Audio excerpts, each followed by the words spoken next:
ಸಾಕಷ್ಟು ಸಲ ಪಾಠ ಕಲಿಸಿದೆ. ಆದರೆ ಅವ್ರೇನು ಪಾಠ ಕಲಿತಾರೆ ಅನ್ನುವಂಥ ಅನುಭವ ನಮ್ಗೆ ಆಗ್ತಿದೆ.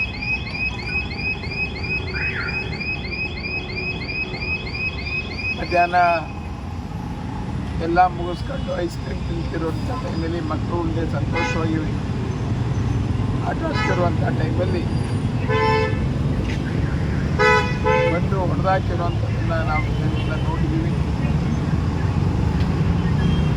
ಭಾರತ ಇದಕ್ಕೆ ತಕ್ಕಂಥ ರಿಪ್ಲೈ ಕೊಡುತ್ತೆ ಅನ್ನುವಂಥ ವಿಶ್ವಾಸ ನಮಗಿದೆ. ಅಮೇರಿಕದಿಂದ ಯಾವಾಗ ಯಾರು ಬರ್ತಾರೆ ಅಂದರೆ ಈ ಥರದ ಮಾಡುವಂಥ ಪ್ರಯತ್ನ ಪಾಕಿಸ್ತಾನದವ್ರು ಮಾಡ್ತಿದ್ರು.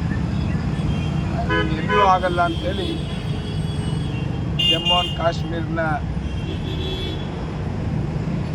ಒಂದು ಪಾರ್ಕಿನ ಮಧ್ಯ ಈ ಥರದ ದುರ್ಘಟನೆ ನಡೆದಿದೆ. 27 ಜನ ನಮ್ಮ ಕಡೆ ಉಸಿರನ್ನ ಎಳೆದಿದ್ದಾರೆ. ಇನ್ನೂ 1 ಜನ ಸೀರಿಯಸ್ ಆಗಿ ಆಸ್ಪತ್ರೆಯಲ್ಲಿ ಟ್ರೀಟ್ಮೆಂಟ್ ಆಗಿದೆ. ನಿನ್ನೆನೇ ದೇಶದ ಹೋಮ್ ಮಿನಿಸ್ಟರ್ ಆದಂಥ ಅಮಿತ್ ಶಾ ಅವರು ಅಲ್ಲಿಗೆ ಹೋಗಿ ಎಲ್ಲರನ್ನೂ ಮಾತಾಡಿಸಿ ನಾವು ನಿಮ್ಮ ಜೊತೆ ಇದ್ದೀವಿ, ದೇಶ ನಿಮ್ಮ ಜೊತೆ ಇದೆ ಅನ್ನುವಂಥ ವಿಶ್ವಾಸವನ್ನು ತುಂಬಿ ಅವ್ರಿಗೆ ಬೇಕಾದಂಥ ಎಲ್ಲ ಕೆಲಸಗಳನ್ನ ಬಾಡಿ ಸಹಿತ ಅವರ ರಾಜ್ಯದ ರಾಜಧಾನಿ ತರೋದಕ್ಕೆ ಫ್ಲೈಟ್ಗಳನ್ನ ಅರೇಂಜ್ ಮಾಡಿಸಿ ಇವತ್ತೆಲ್ಲ ಬಾಡಿಗಳು ತಮ್ಮ ರಾಜ್ಯದ ರಾಜಧಾನಿಗೆ ಬಂದಿರುತ್ತೆ.